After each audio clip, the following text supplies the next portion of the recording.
Beralih ke informasi lain, pemirsa, kasus demam berdarah di tanah air setiap hari semakin tinggi. Waspadai adanya kemungkinan perubahan gejala demam berdarah pada penyintas COVID-19.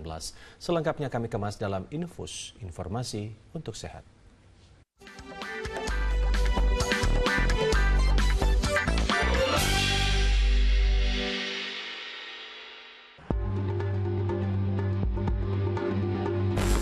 Pandemi COVID-19 memang sudah lama usai, namun ini membekas dalam bentuk antibodi bagi para penyintas COVID-19.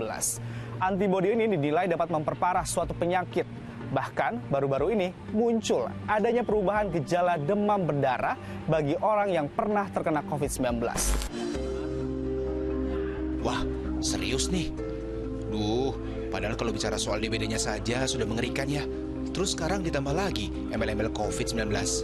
Tapi nyatanya kita nggak boleh tutup mata, sebab demam berdarah dengue merupakan salah satu masalah kesehatan yang bisa mengancam nyawa. Apalagi memang penyakit yang disebabkan infeksi virus dengue ini lagi ngegas banget lonjakannya.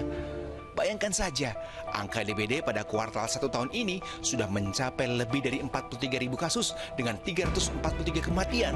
Naik hampir 3 kali lipat dari kuartal 1 tahun 2023 lalu dengan jumlah kasus 17.000 dan 144 jiwa meninggal dunia. Tingginya kelembapan udara jadi salah satu faktor di pemirsa nyamuk Aedes aegypti cepat berkembang biak. Iya, salah satu kasus di mana penyintas COVID-19 turut terjangkit DBD dialami warga di bilangan Tanah Kusir, Jakarta Selatan. Awal demamnya 3 hari terus bertambah lagi.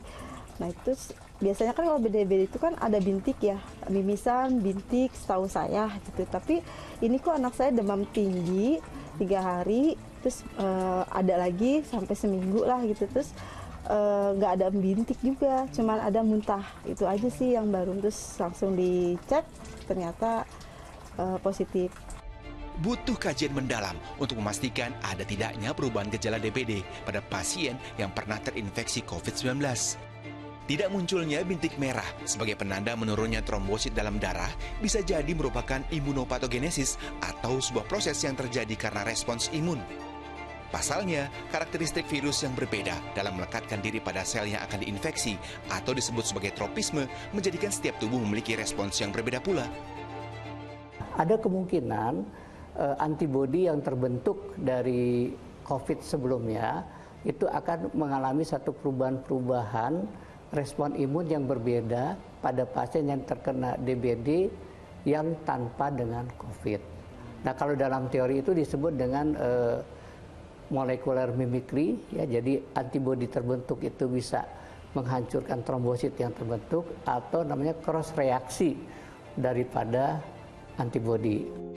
Dalam kasus DBD lainnya, penderita obesitas juga memiliki extended syndrome atau gejala yang tidak khas dengan DBD pada umumnya, yakni mengalami penurunan tekanan darah setelah demam 3 hari. Walaupun masih perlu melakukan penelitian, tetapi masyarakat diminta tetap waspada akan bahaya dari penyakit demam berdarah dengan cara memahami fase-fase yang terjadi pada DBD. Yang pertama adalah fase demam ataupun viremia. Ini terjadi pada hari pertama hingga hari ketiga. Yang kedua adalah fase kritis. Ini berpotensi terjadinya shock dan juga pendarahan. Dan yang ketiga adalah fase recovery.